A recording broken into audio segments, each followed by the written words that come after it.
I mean, there was somebody there. What happened to here? Oh, here. It's okay. Yeah. It's okay. You try to sleep.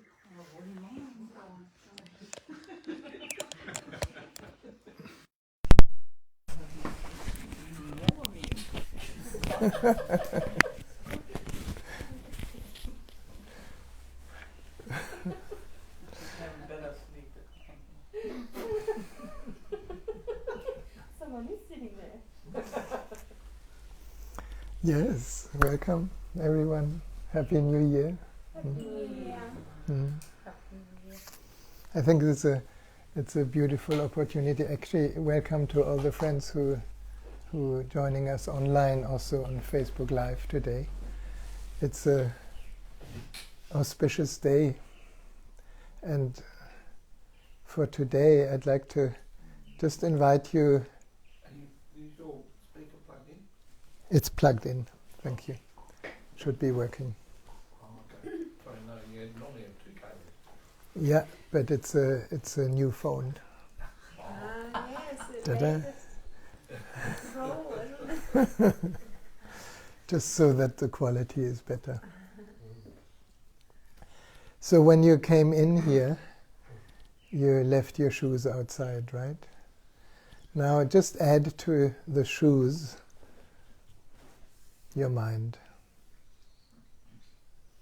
Just imagine you just leave the whole package outside.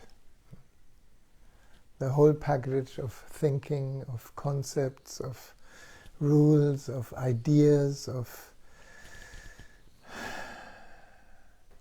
beliefs. Then we can really have satsang. Because then what is left is doesn't really have words, so it will be a bit difficult. So we will sit eventually also totally in silence.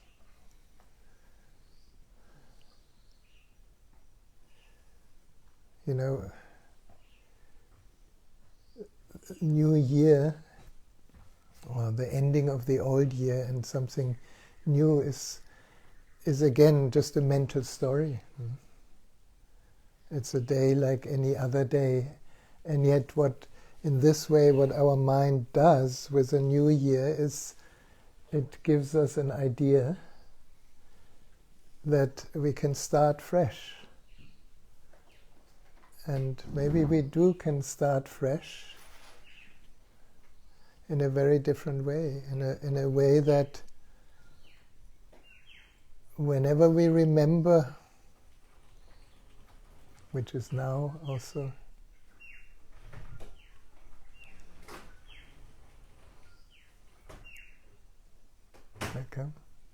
whenever we remember, to actually not follow the mind, to let the mind wait outside.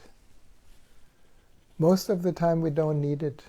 Sometimes we need it. Sometimes we need to be practical. We need to arrange things. We need to plan things. We need to structure our day.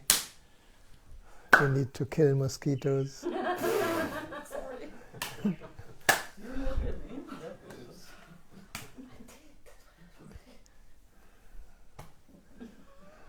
Mm. Mm.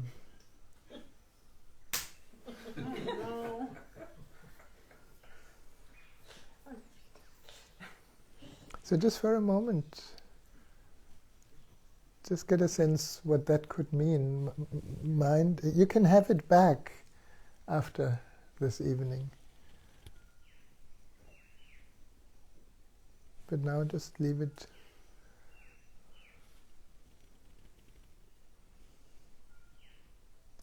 And we'll find something very obvious, that any problem that we perhaps had today or have today, it doesn't need to be solved. It cannot be solved. because it's just part of the package of mind. If you leave the mind outside, all your problems are outside.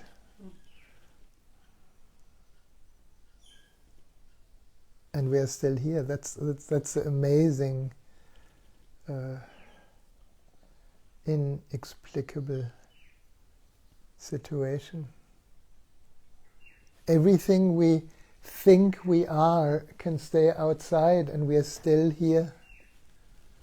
Isn't it incredible? So what is here when who we thought we are is not here?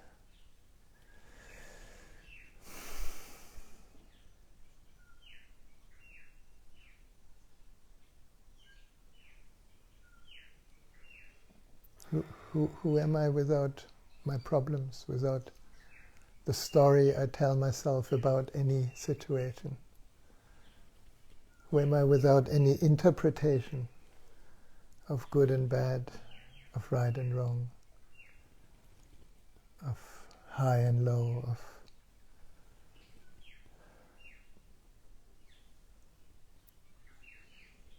of the rules we impose on ourselves, and then feel guilty when we don't fulfill them. It's all outside.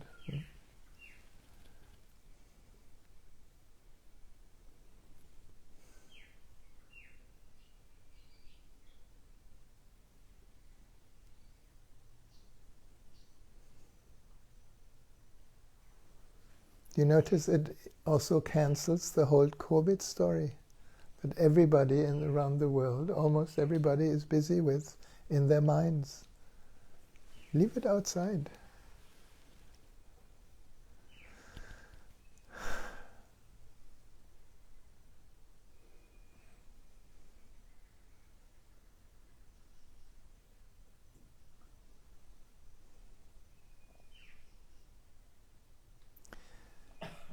I think our biggest fear is that our identity is maybe not true. It's maybe just a construct of thoughts.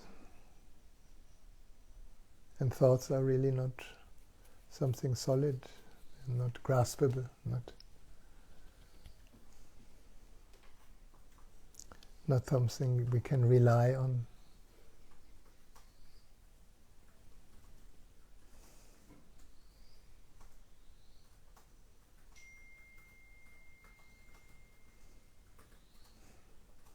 These little signs are always just signs to wake up again. There's a lot of happenings that we can get disturbed by, or we say, okay, what is here?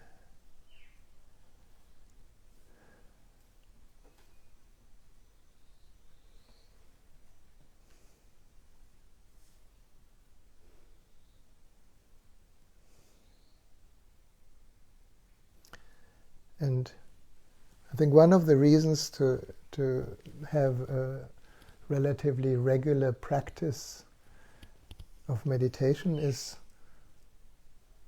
to leave the mind for a while at least.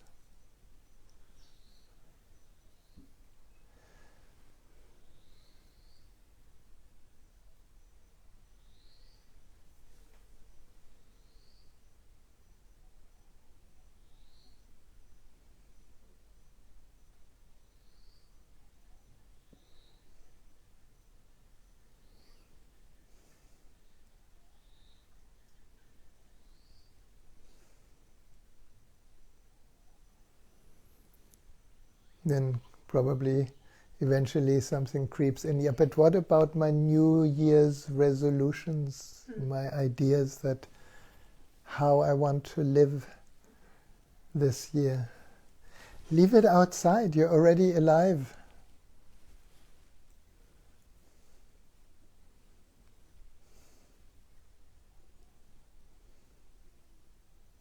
The greatest resolution is no resolution, no goal, no concept, no plan, no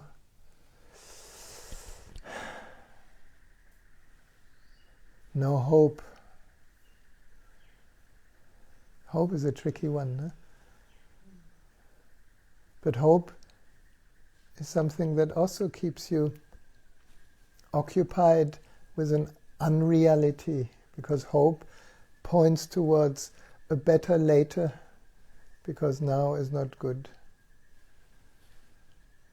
And later has never come, so hope is hopeless.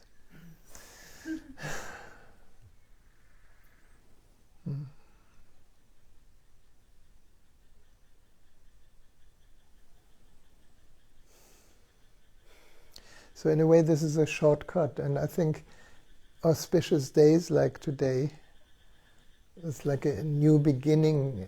Even around the world there's kind of a part of this mind that is kind of opening up to perhaps something new. But I would still suggest keep it outside. Just for now.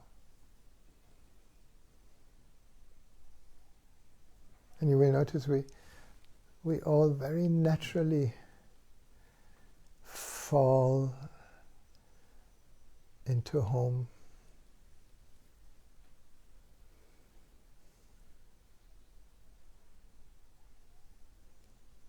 When there's no more becoming, there's no more tension. When there's no more goal, there is acceptance. When there's acceptance, then, in spirituality, then we call it Tantra. Tantra, the Supreme Understanding, was the first book I read from Osho, and I read many books later, and I realized everything you ever need to understand is here. So I read it and listened to it, I don't know, at least 10 or 15 times. And each time, even today, I had a little glimpse into it. And something deeper understands. And this something is not a mental understanding, it's a dropping into our innermost source.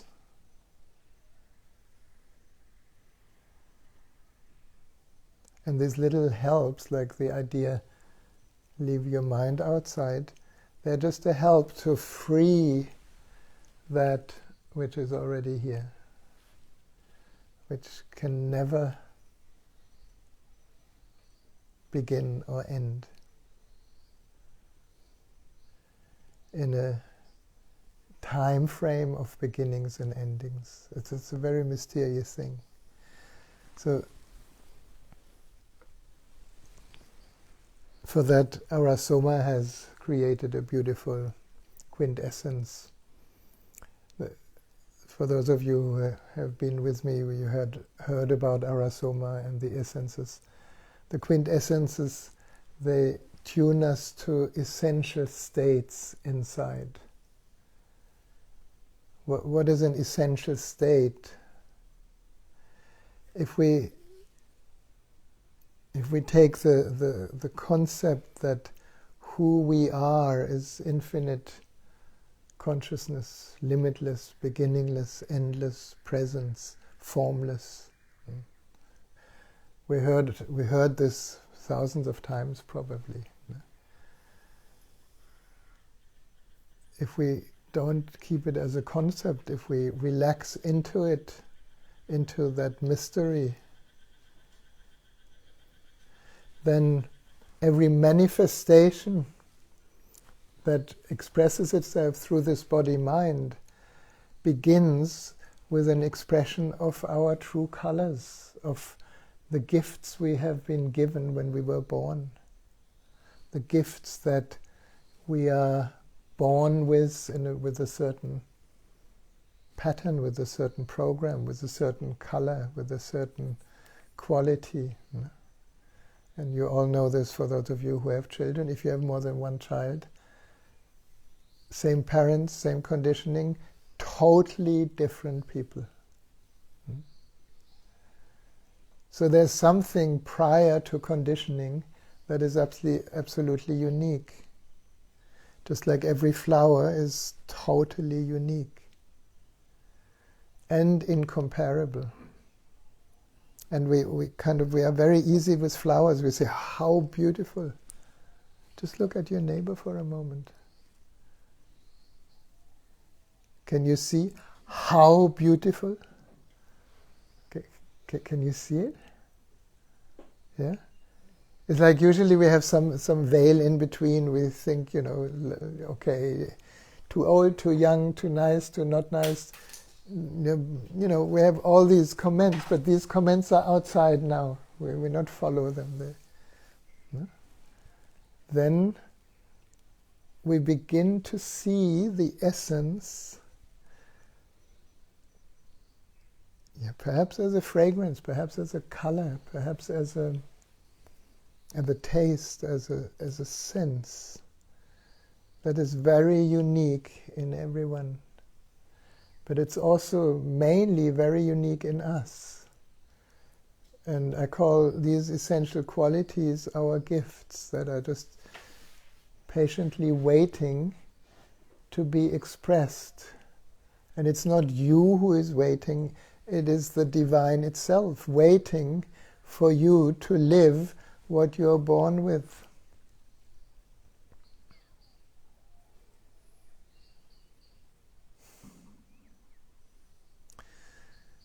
Just recently we watched one of the series in Netflix. Has anybody seen Unorthodox? No. What's it called? Unorthodox. It's very recommendable. It's incredible. It's just a short version. It's this Hasidic, extreme, rigid community of Orthodox Jews.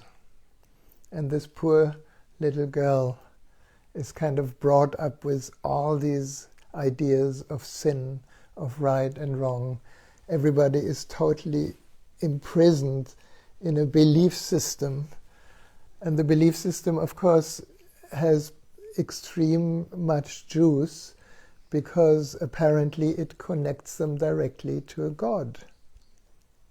And the Torah, the sacred writing, points towards everything that you need to do in order to be close to God.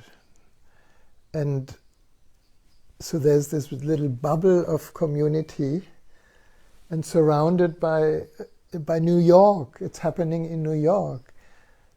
But most of the people of this group have no idea about life in New York. They're in this little capsule of extreme religious beliefs. And this one girl, begins to see that it's impossible to live that. It's a story worth watching because in one way or the other, perhaps we all have been more or less caught, in the rules of your family, in the rules of your religion that you were brought up, in the rules of your country, in the rules of all these ideas that become so ingrained that there's an identity formed out of that. And because that identity is so strong and feels so real, it gets defended against everything else. So you can see how tight everybody is, how restricted, how repressed, how put in a box, an alive, flowing being put into structure. And, as an onlooker, I want to shake them. Because I also got identified. I love to get identified with movies, otherwise it's not fun. Yeah? And you say, my God, how? And I say, my God, because, we did it all, even as sannyasins. I don't know, some of you are sannyasin, some of you were in Pune. Some of you had religious beliefs about what it means to be a sannyasin. No? And then we had the good sannyasin and the bad sannyasin. We had the misfits and the orthodox. That whole game continued. Trying to imagine what a misfit sannyasin would be like, because it would be pretty hard to be a misfit. Well, if you ever met Viresh, he was a wonderful misfit. Viresh from the Human University. Yeah. Yeah. Oh, and Viresh just off Kundalini, so Technolini, right? Yeah, exactly. Okay, I get it. Yeah, misfit. No? But anyway, you know, this seems to be a nature of the mind that we cannot avoid. It's like, even if you look at young animals that get conditioned to a certain extent by their parents so that they can survive, and this is very good. But then all the rest, our essential nature, gets kind of pushed in a direction that is not ours, and the rebirth that's possible for each one of us is actually the rebirth into our nature. It's already there. So the quintessence today, it's very beautiful. It's called Orion and Angelica. So the story is, it's Orion and Angelica are two angels. Orion is the angel of the night, and Angelica is the angel of the day. Now when I talk about the story, this is all you, no? And me, and everybody. It is just stories bring sometimes a deeper understanding. So Angelica, angel, implies somehow lovingness, no? So she is a beauty. She flies around the earth during the day and gathers in her wings of love everything that humanity hasn't loved in themselves. Now, just become this angel for a moment. Just gather in your own wings everything that you've been judging in yourself, everything that you have not been loving, everything that you have been kind of criticizing, judging, rejecting, and let it be held in love. That's the Angelica in you. And then comes something that we do every night. In the evening, she meets her cosmic lover, Orion. Orion is the angel of the night. And it's interesting, Angelica is the woman, and Orion is the man. And he receives from Angelica everything that she has gathered in her wings of love, and he receives it into his wings of trust. And he flies around the earth in the night and dissolves everything he has received. Now that's what's happening to each one of us each night, you know.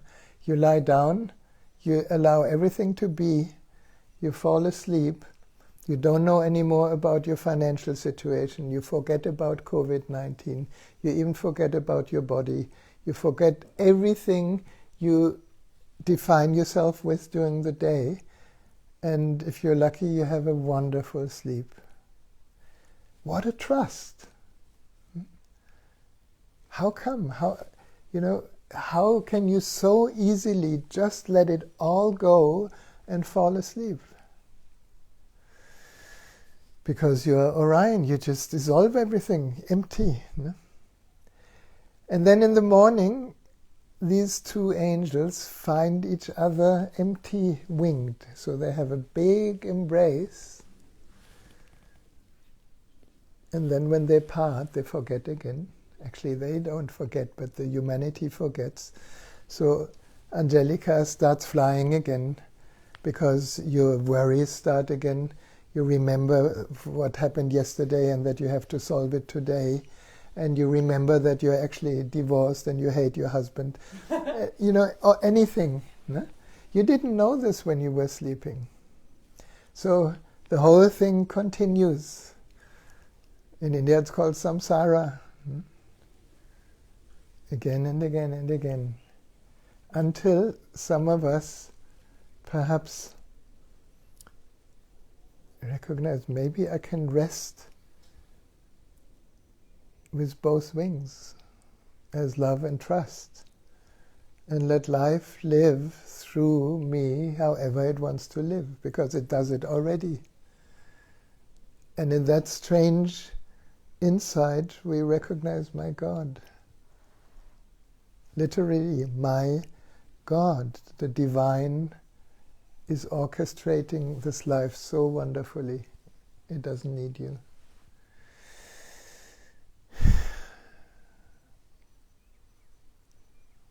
These are usually the moments where Surati falls asleep. No.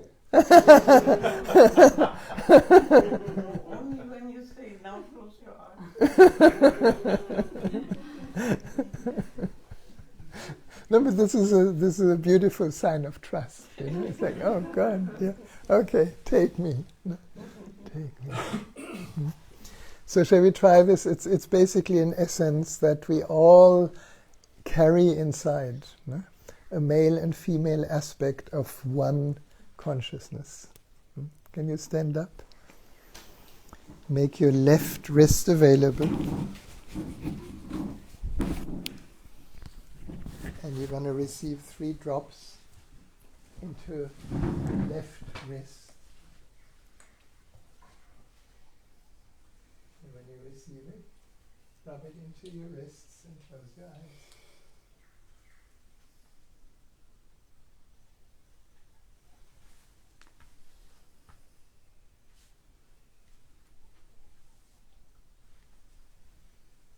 Orion and Angelica.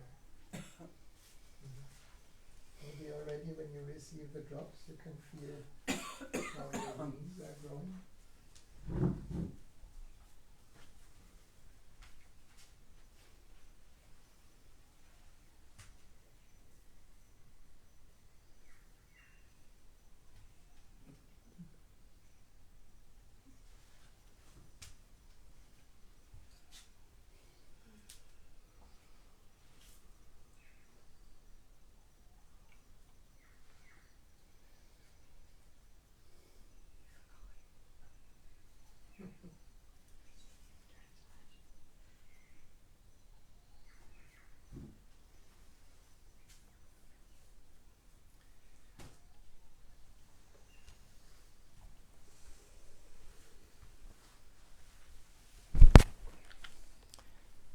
Now you can close your eyes and allow your arms to rise high above your head.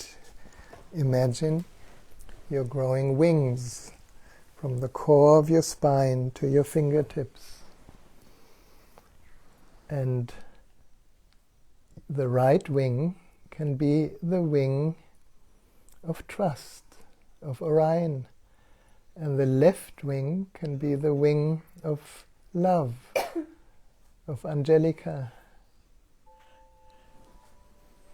And then you can open and close your wings above the crown, crossing over at the midline of the body. In the opening to this whole existence, to this whole alive universe. And in the embracing the inner space, the inner universe, that vast open space of awareness and love.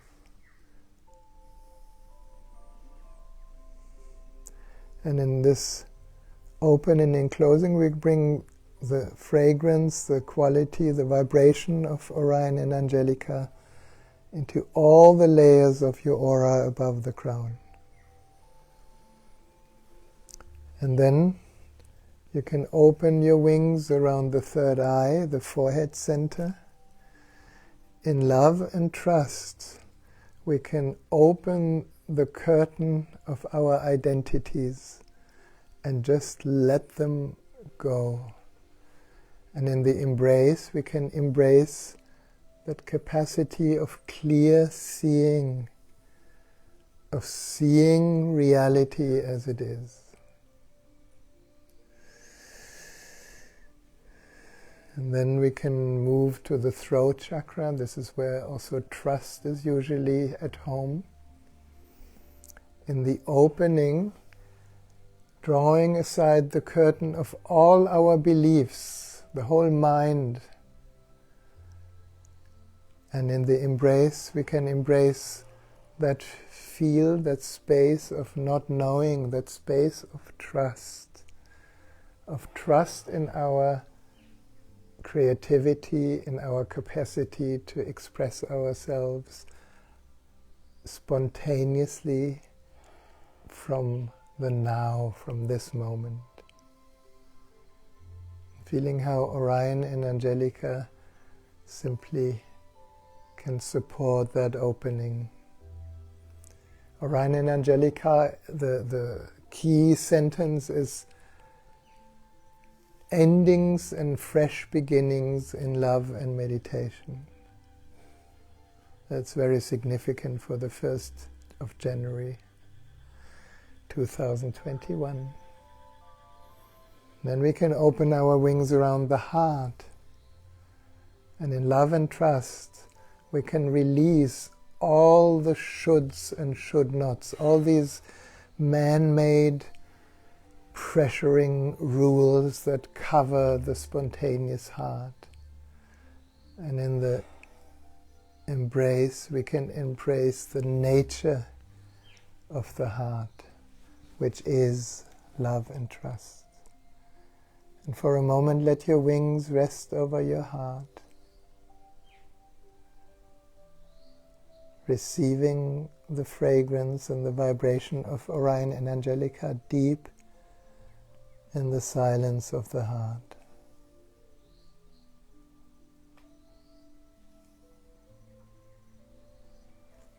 Then we can open our wings again and embracing the solar plexus, the 3rd chakra.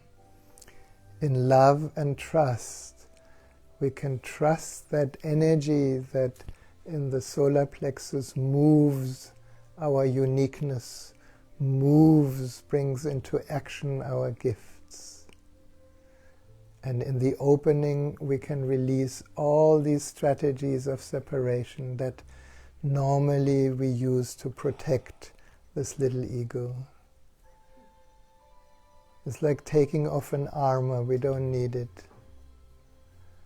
Taking off comparison, competition, judgments, blame, inferiority, superiority.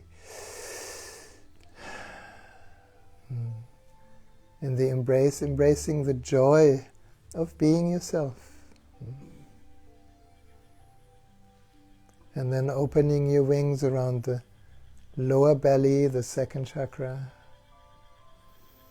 In the opening, we can freely, trustingly open any wound that we may carry in our ego structure or in our pain body.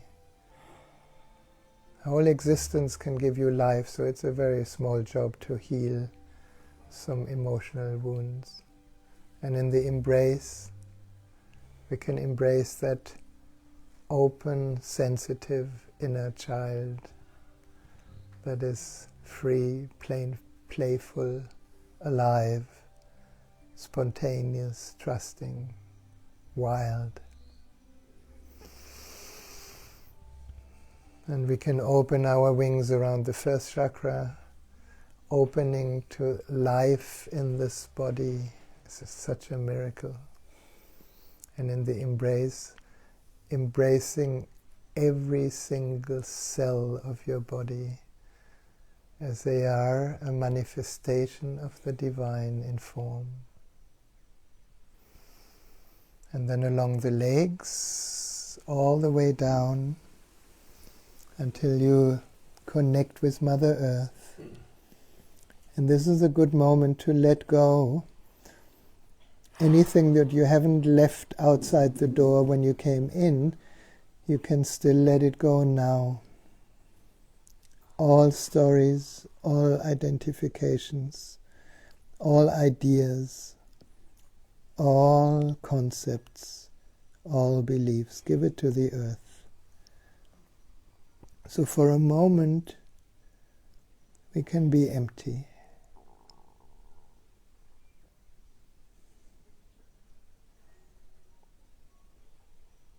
Totally empty. And now as we come up, you can allow your wings to unwind around each other in a backward spiral. Just unwinding any residues of the holding fibers of the mind. Until we, for a moment, stand open. And you may feel when you stand that you're actually a being of light. Perhaps an angel with the wing of trust and the wing of love. And then you can bring your palms together and your wrists close to your nostrils. Taking 3 deep breaths of this fragrance into the temple of the body.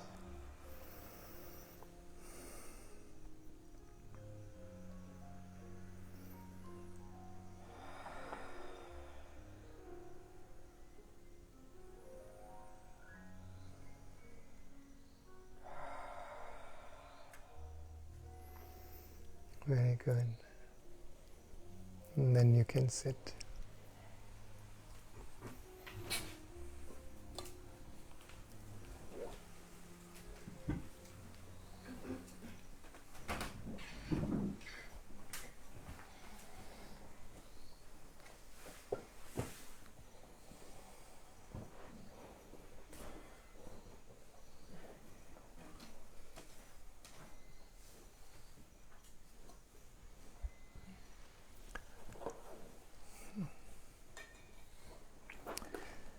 So I want to dedicate the light of the candle today to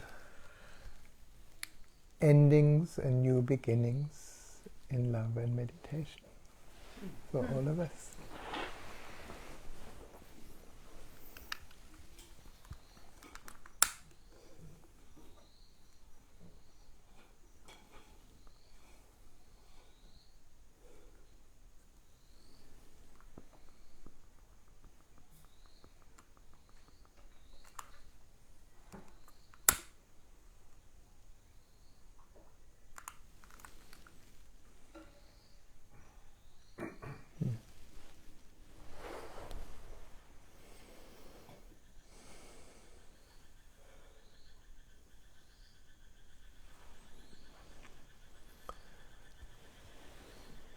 And you can close your eyes.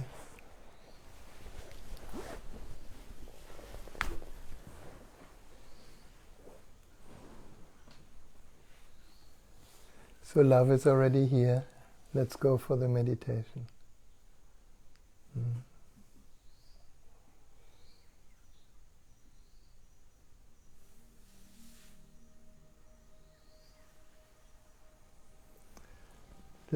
Just feel into this moment. Whatever is here right now.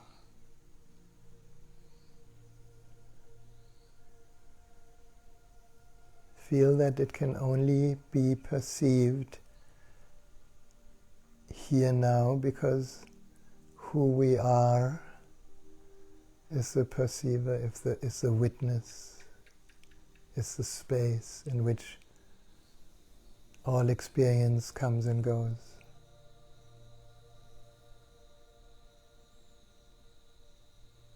So just this moment.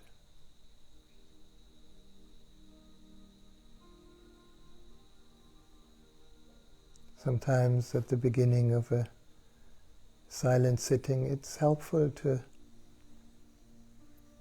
bring your attention to the now. And the easiest way is to bring your attention to the sensory experience of this moment. So we can hear all the sounds, can hear the music.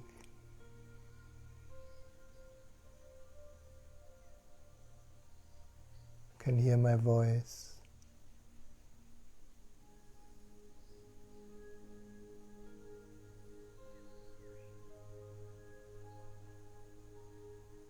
And you will find when our attention moves to the sounds, also our energy flows towards the sounds.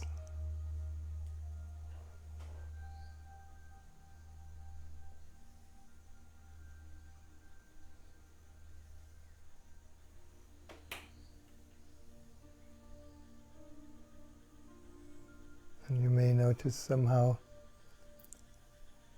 that our attention invites more variety now. Some night animals,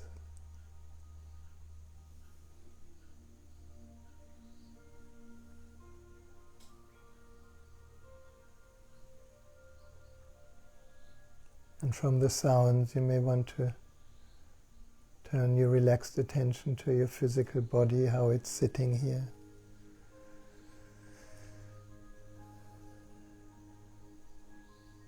And allowing everything, every sensation that is here, just allowing it to be here.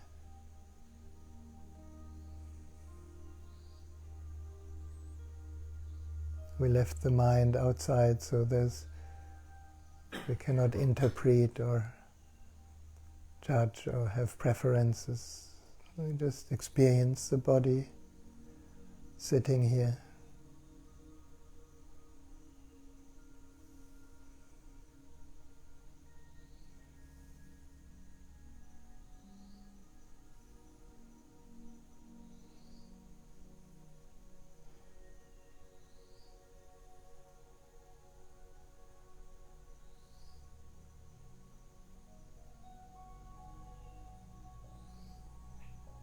And probably we notice that even when our relaxed attention is with the body, there may be thoughts coming and going in the mind.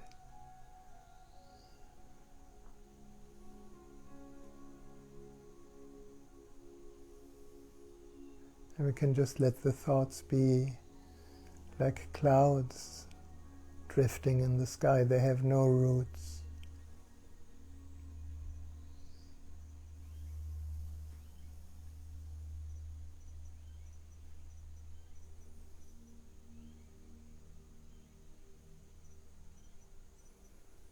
And from the body we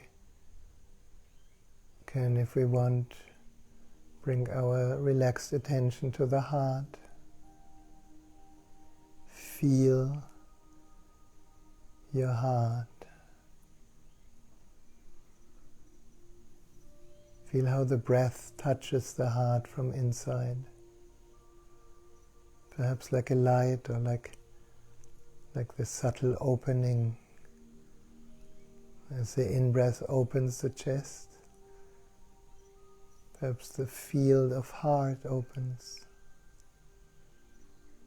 And in the out-breath we can gently melt deeper than this experience.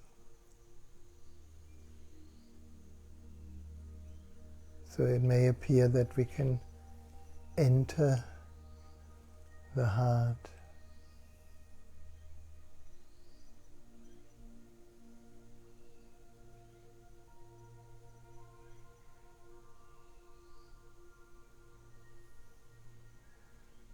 So on the outer layers we could say the heart is part of the feeling side of the being.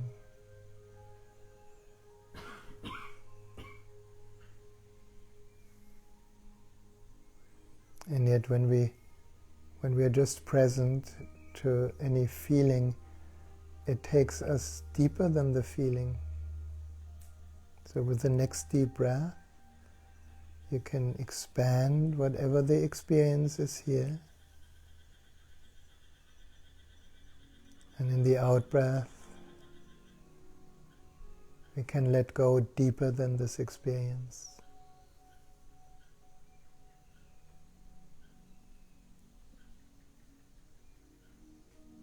And then we naturally melt deeper than feeling.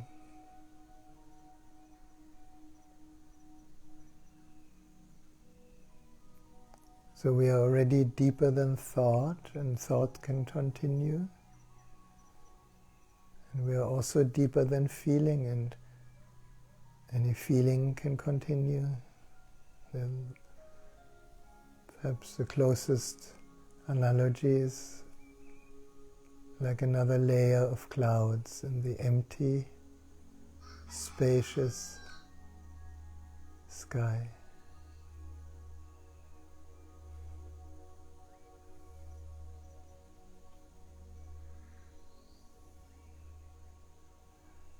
And as we melt deeper in the heart,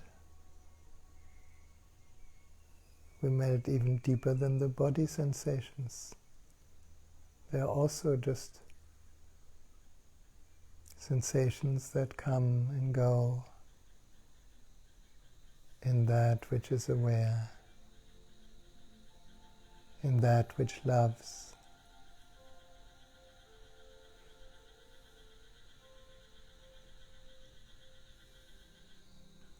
And deeper than the breath.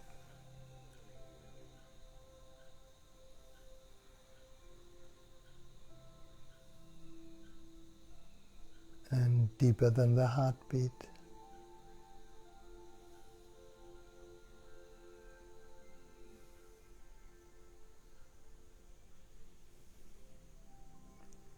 Until we fall deeper than all experiences.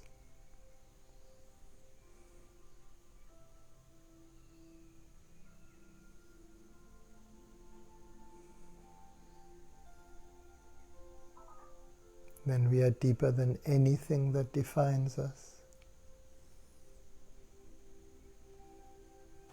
And yet we are.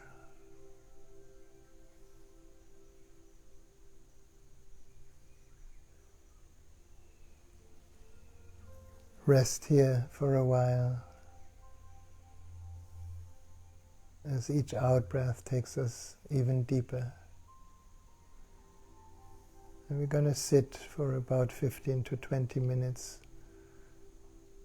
just allowing everything to be.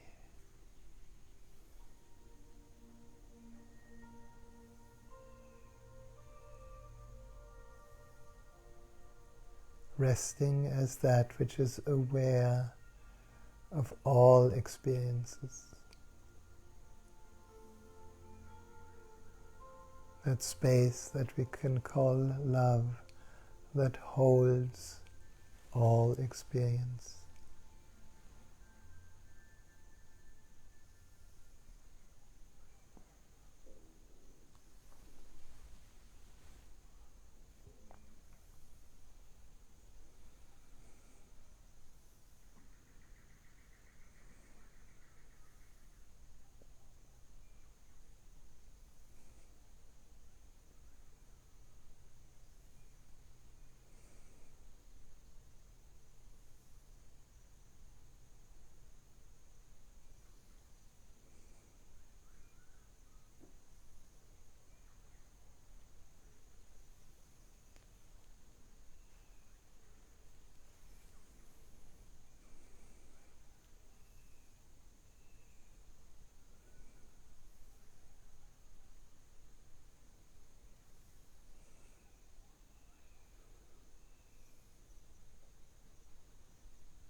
boundless peace.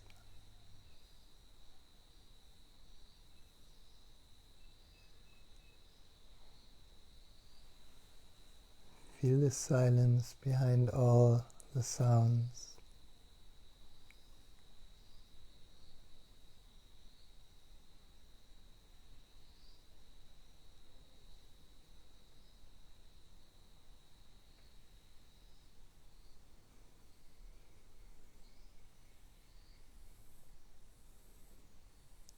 Feel the silent space we all share effortlessly.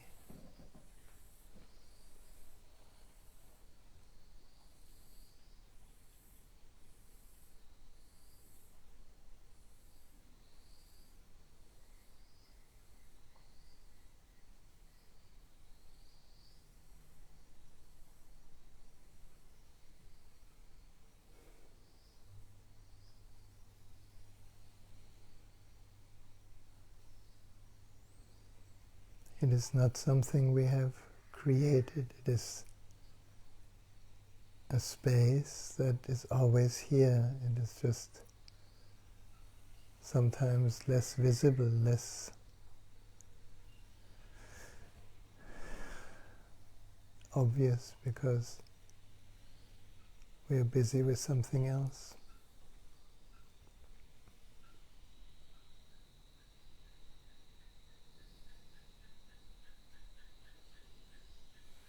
So in a moment when we move back a little bit more into the surface, just bring with you that quality of peace, of love,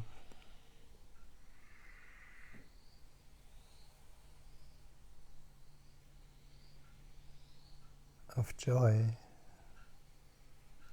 just like the frogs outside, just singing for no reason. And from the depths inside, you can take a deeper breath, gently becoming aware of the body again.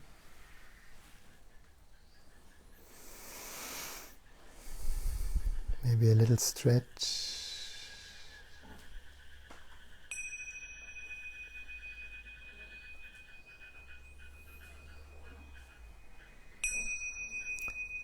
Until you find a good moment to open your eyes to a new moment here.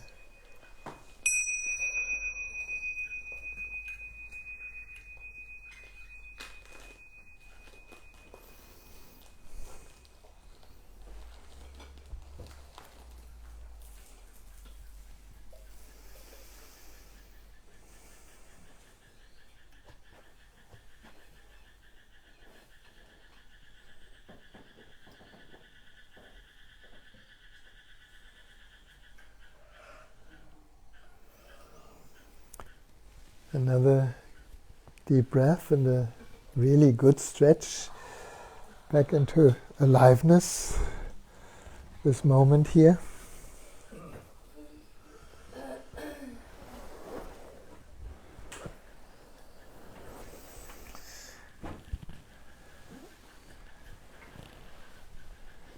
Yes. So we can open the space if there's anything you would like to share, anything that moves you, or any question. And this same invitation is for the friends around the world. Today our dear friend Steve is there, fresh for the new year, available to read your comments or questions. And if we find it, we perhaps can say something about it. So feel free to write anything.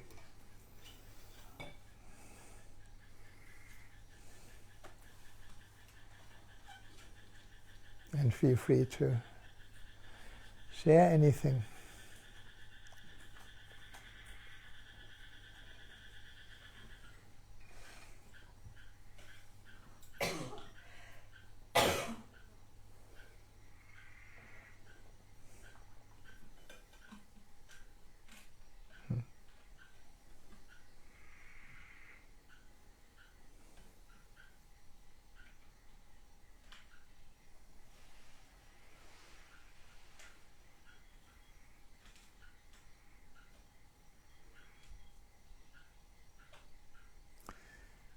when we really open, you may begin to understand what this animal is saying. Yeah?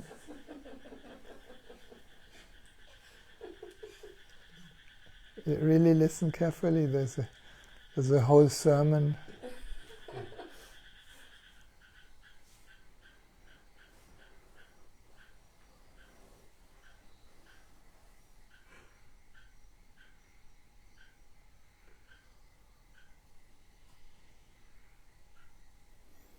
You know, some people, they take drugs to be able to speak to animals. We don't need that. Mm. I remember the first time it happened to me. I accidentally was in Nepal it was, I think, in 1979, and we had been in a cafe, and the cafe was serving special cookies. We had no idea what that is.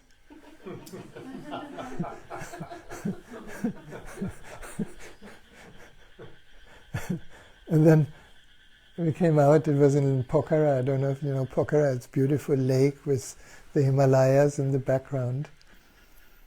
And there was this crow sitting quite near, doing similar sounds. And I said to my friend, you know, I totally understand what this crow is saying. And then I found myself answering back, and I felt the crow is understanding.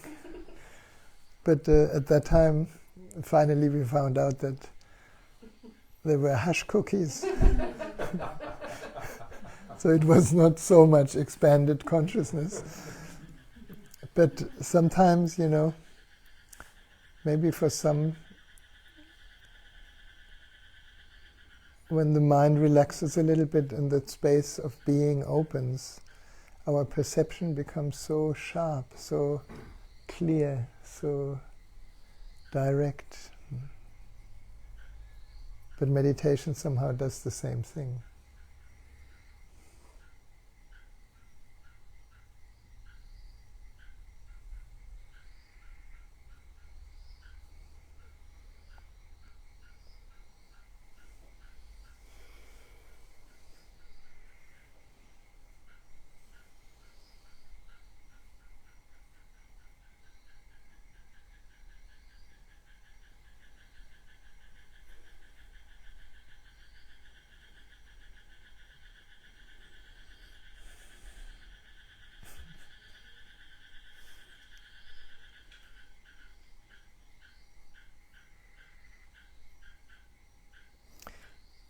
Maybe this is how the Morse signal has been invented. No?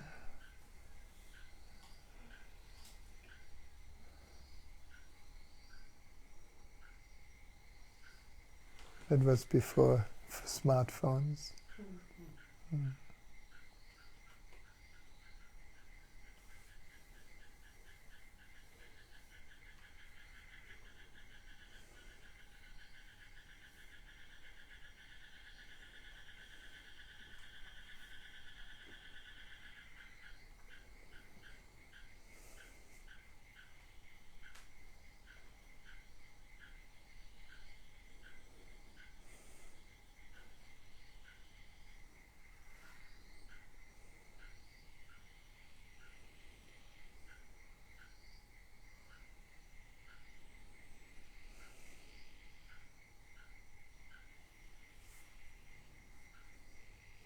Isn't it wonderful how everything just disappears? Questions, problems, everything. Shall I read you a little bit from here?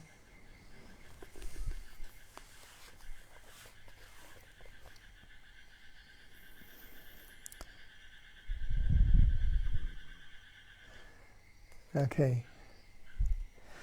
Tantra acceptance is total. It doesn't split you. All the religions of the world except Tantra have created a split personality. All the religions of the world except Tantra have created schizophrenia. They split you. They make something bad in you and something good. And they say the good has to be achieved and the bad denied. The devil has to be denied and God accepted. They create a split within you and a fight, and then you are continuously feeling guilty, because how can you destroy the part that is organically one with you? You may call it bad or you may call it names. That doesn't make any difference. How can you destroy it? You never created it. You have simply found it given. Anger is there, sex is there, greed is there. You have not created them. They are given facts of life, just like your eyes and your hands. You call them names, you call them ugly or beautiful or whatever you like, but you cannot kill them. Nothing can be killed out of existence. Nothing can be destroyed. Tantra says a transformation is possible, but destruction, no. And the transformation comes when you accept your total being. Then suddenly everything falls in line. Then everything takes its own place. Then anger is also absorbed. Then greed is absorbed. Then without trying to cut anything out of your being, your whole being rearranges itself. If you accept and say yes, a rearrangement happens.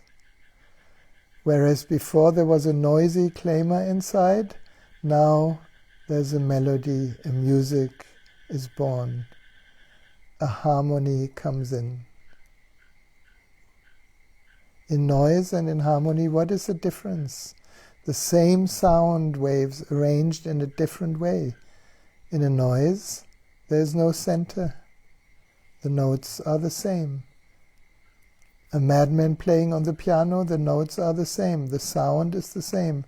But the madman playing, it has no center to it. If you can give center to noise, it becomes music. Then it converges on a center and everything becomes organic.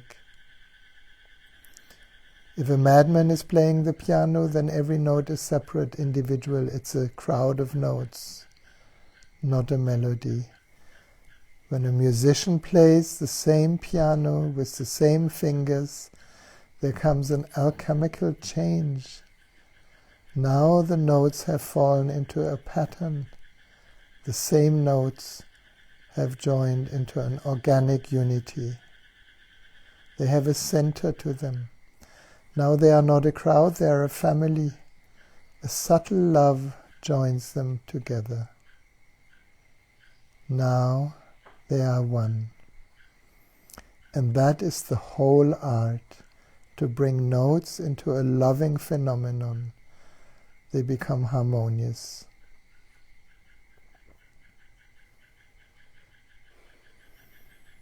Tantra says once you have a center, everything falls in line and everything becomes beautiful.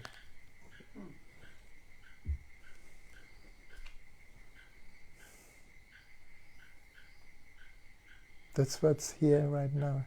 Do you notice that? Come.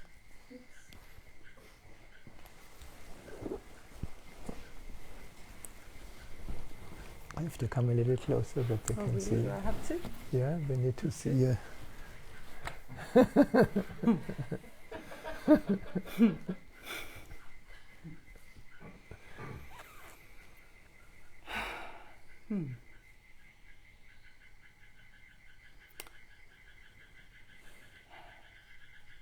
That takes something that's been moving in me for the last week, with Christmas and celebrations and school holidays and just lots of moving parts. And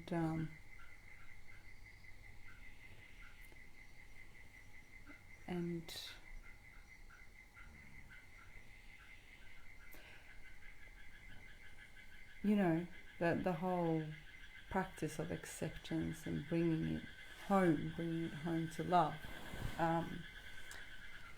There's aspects of my partner's reactions that I have had so much compassion for over time, because I know it doesn't come from a malicious place. But then there's a point where it's like it's like compassion fatigue. Is that a thing? Compassion fatigue. That's an interesting concept. Well, all I can say, you forgive me, but that compassion is not compassion. It is a practice of the mind trying to copy what we believe acceptance could be, so that we are good. Yeah, probably. So that we are not bad. Yeah. And we are then in the same personality because game. It's kind of a really backwards loop, because I get triggered and frustrated and judgmental with his anger, frustration and judgment. Yes. Which means you get angry, judgmental about yourself. Yeah, probably. Right? Probably. So yeah, what I heard, it's a bit of a what I heard Osho say just now is, you see, the whole difficulty is that we try, even as so-called spiritual people, to be spiritual and good enough. We should be compassionate. And then all that doesn't fit into that concept of who you should be needs to then be projected on somebody. And Christmas and New Year and birthday celebrations are the best place for pain bodies to show their ugly face. I should be so happy. I hate his fucking guts. Yeah? And then immediately our whole conditioning comes in. This is my lover. How? That's not possible.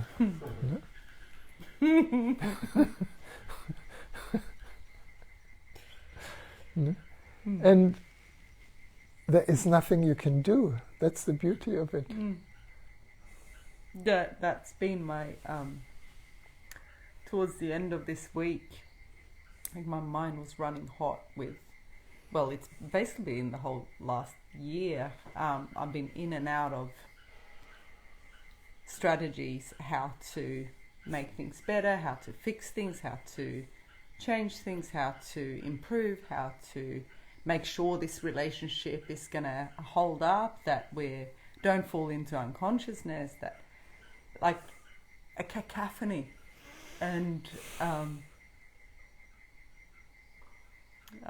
went to see our dear Rago yesterday, and it was like it was the final like really giving up, like as in, it's like every time I've tried a new strategy, it's been a bit lamer, and I've given up sooner and sooner. Mm-hmm. And, you know, I can't claim what's going to happen tomorrow. Maybe I have a new strategy. I don't know. But that's right. That's right. Now, you know, when you came in and I had my little talk about leaving your mind outside, so what happened? You just brought it back in, but we can invite it back out there. What's here then? It fell away. There's peace. There's peace. Yeah. The thing is, you know, why we are so afraid, especially with relationship partners or people that we are supposed to be in a love relationship with, is that the mind has subtly created a nice identity, how we would like to be for ourselves and for the other, and it's impossible. And how we would like our partner of course to be as Yeah. well. Yeah. Well, it's probably the first thing, because we don't want to look here, we want, Yeah, exactly. you, That's the you, first thing, you, obviously. you need to be this way. Yeah. So, and the ego loves that. Mhm. And we do this because there is such a panic, That we're not going to get our needs met.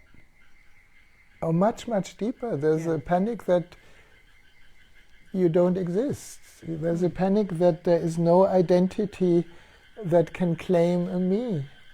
So we have to find something that makes a me out of space. Isn't that strange? Yeah. And then you just close your eyes and you leave your mind outside, and suddenly everything It's okay. is okay. Yeah. But with everything okay, there is no separate me.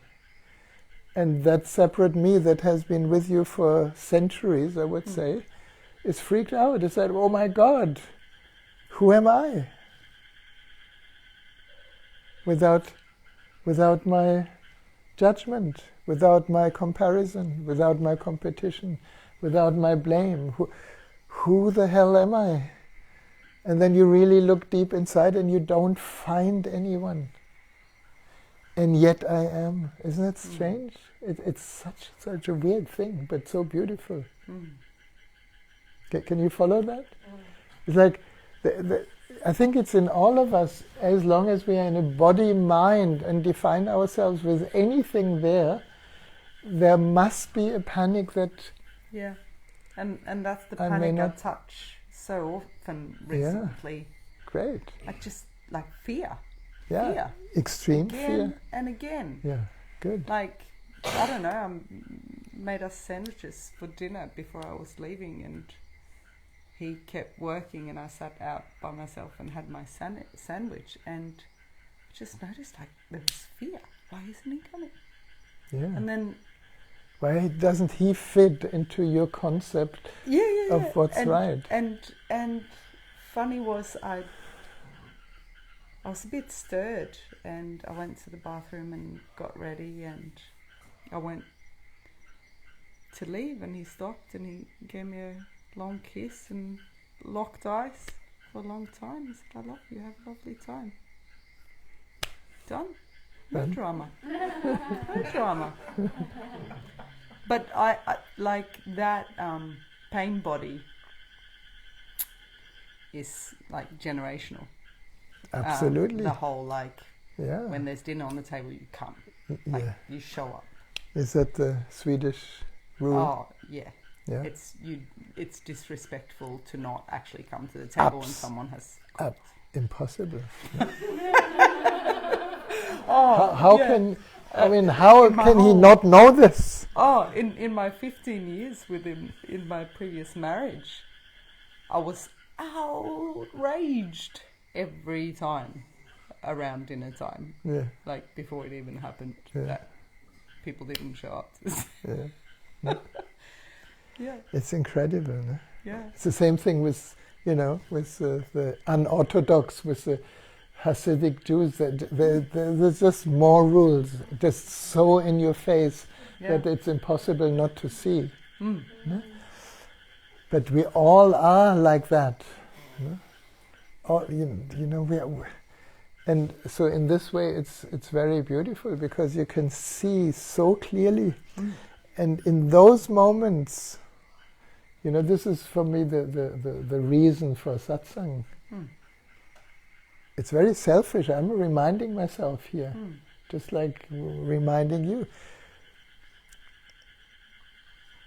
The moment you remember that whatever appears in consciousness cannot be you, even if it's anger or jealousy or hatred or self-righteousness, that this bastard should be sitting here with you at the dinner table. And I did something different today, which I don't think I've ever done, ever in my life. he didn't come, so I ate my sandwich, and then I got up and put the stuff in the dishwasher and started getting ready, and 10 minutes later he go, "Oh, you already ate?" I'm like, "Yep." That was the end of it. That was that. Yeah. But then, probably the personality that you have brought into it feels a little lonely. Oh my God, where, Oh, the whole yeah, pattern it was is gone. definitely like uncomfortable, but did something different, and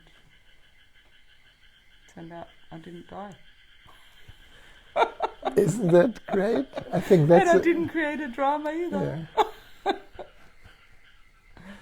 And then eventually, this is it's a very good sign. Then eventually, more and more life situations appear where there's less and less drama. They continue appearing. And I think it's very good to learn that before we die. Maybe. That'd be great. Well, when can we learn it? I hope I learn it before I die, yeah. Well, why not now? Yeah? Mind is still outside. Yeah, What is here? right. What is here without this? Without this whole story, what is here? This? Us? Us, yeah. Frog, Frog? music. Mm.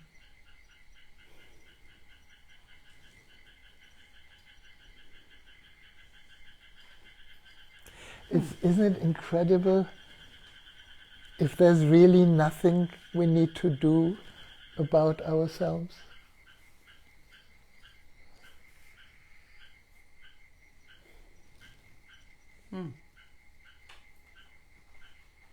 Can I sit in the middle, and then the relationship is a good test. Can I sit in the middle of a storm that seems to be triggered by something and not do anything about it?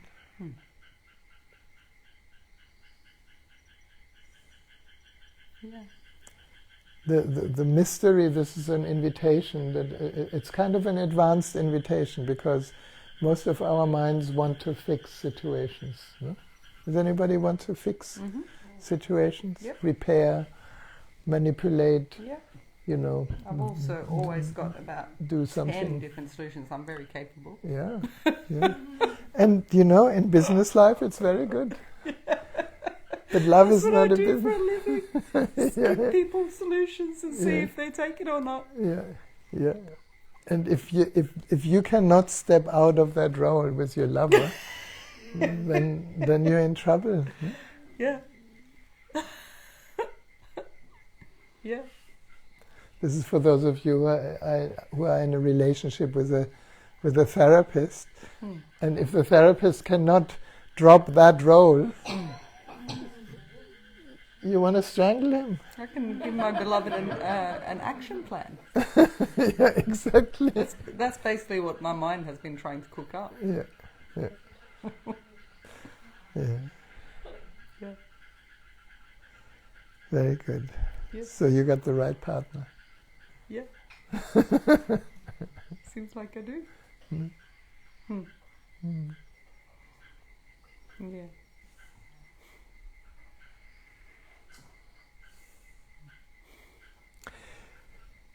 If we really, really, really get tired of our person, all these things that we so automatically do, then eventually we turn back to ourselves. And some people need really hard stuff to turn in. It's a really good crisis, something that we cannot control anymore. And this, for many of us, death is that crisis. Death is the greatest teacher, or some serious sickness of a friend, or something that shakes the foundation of our insolid personality. And the good news is, wherever, whatever breaks down it lets us fall into that which we are. We cannot fall further. Mm. This is beautiful song. Let me fall, let me fall. Who I truly am will catch me. Trust. Mm. Mm. Mm. So that's why one of Osho's books is only losers can win this game. And in a relationship and love, only losers can win this game. Mm-hmm. Yeah.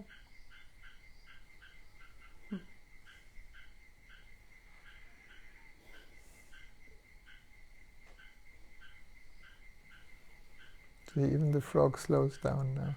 Mm.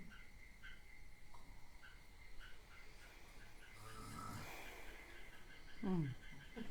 Yeah, it can be very... Sometimes it's really helpful for me to anchor insights by sharing it like this. Yeah.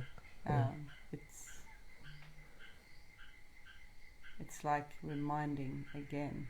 Yeah. And for that, real friends are also good. Yes. Yeah. Like, I thought I am my story. I cannot be my story because I'm aware of it. Mm. Can you But follow it's that? really It's hard. so Like, simple. there's so much women's empowerment out there. It's exhausting. Women's empowerment, yeah. Yeah. Yeah. Yeah. You go, girl, stand up for yourself. Yeah. Like, it's also good movement. There's a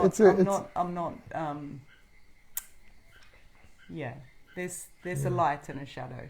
Yeah, absolutely. Yeah. Yeah. Mm. Well, I think it's a phase. I mean, I think we are talking here on quite a high level, if you like. Mm.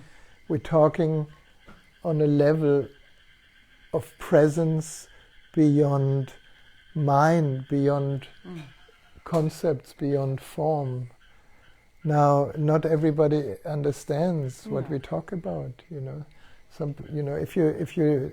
If you're poor and don't have money, then the most important thing is get your act together to make some money. That's where you're good in. Yes. No? And that's great. There's nothing wrong with that. No. But eventually, you come to a place where everything that you do to make a better self out of yourself does not work. Bhagwan from the Oneness University had this beautiful expression: when the impossibility of change strikes you. Yeah. What change? Your inner change. You're wanting to manipulate your own experience so that you feel better. That's impossible. When that hits you, you're free. Mm. And all the self-help books tell you, change. You can make a change. Yeah? Don't be with what is. Don't go for Tantra. Go for yoga. Do all the efforts. Nothing wrong with that. Mm. In one of the discourses, Osho said something very beautiful, which stays with me. It's like, without effort, we wouldn't be here, right? Mm. But with effort, you cannot be free. So he calls it yoga and tantra. The path of yoga is more the male aspect, the doing, the exercise, the asanas, the discipline, the meditation. Put your bum on the chair and meditate. And it can bring you to the door, but it doesn't free you. Why? Because there's still a you separate from the whole. There's still a division. There is still an identity that has not dissolved into the whole. So the last step, and this is the last step, Osho calls it Tantra, the supreme understanding. Where all effort ceases, where all practice ceases, where all becoming ceases, where you just realize there is nothing you can do to change anything that is already the experience of this moment. And then in that total surrender and helplessness for the ego terrible, grace has a chance to find you and lets you recognize that you have always been that which is aware of all experience.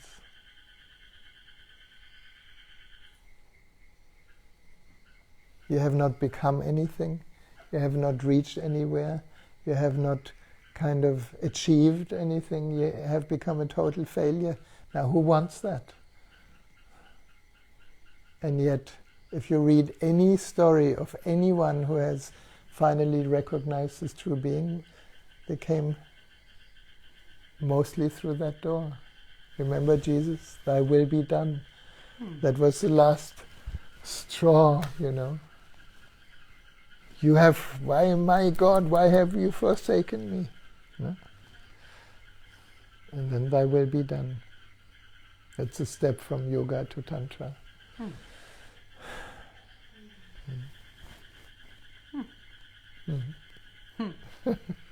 All of that. All of that.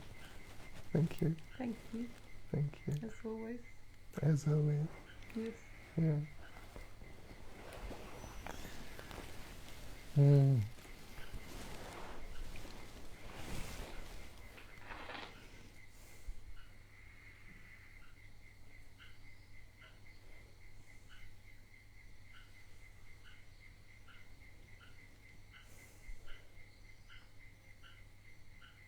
Just close your eyes for a moment. Just drop behind all these words that are only pointing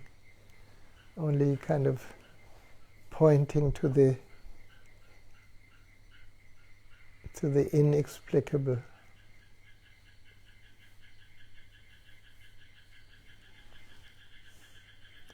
Pointing to this infinite space that is naturally aware of all these experiences, this moment, you know, the sounds of the frogs and the space of all the friends sitting here.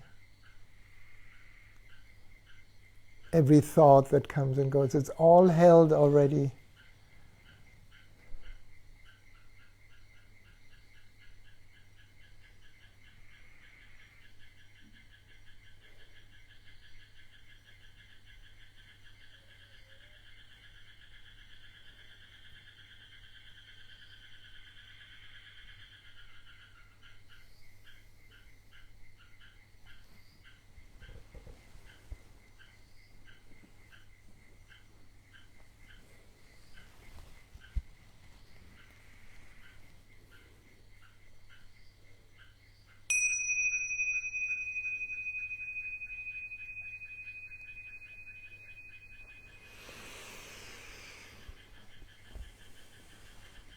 Yes. Thank you.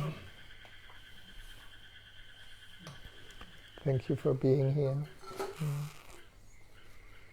The next few Fridays will happen, so you're always welcome. Bring your friends. If you're interested more in Tantra, and if you're a couple, take a brochure with you. We have a beautiful course where we actually play with that within the couples. Because according, there's many concepts, of course, but one of the things that I heard Osho say is that meditation has been discovered through lovemaking. Because lovemaking is the only natural phenomenon that pretty much every couple learns to do, but is totally confused about the meaning of it. If you really make love, you disappear and love is there. And that's what can be learned. So have a wonderful rest of the first day of this year. And the next days will hopefully happen, and be well and trust and have a wonderful, blessed life. We live in paradise while the rest of the world is maybe more or less struggling. So don't miss that. We're already showered by grace. Mm. There's tea and some cookies outside if you want to have a little landing. No?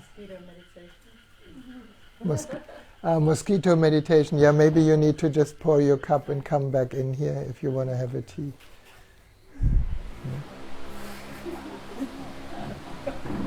The helicopter is starting. Thank you.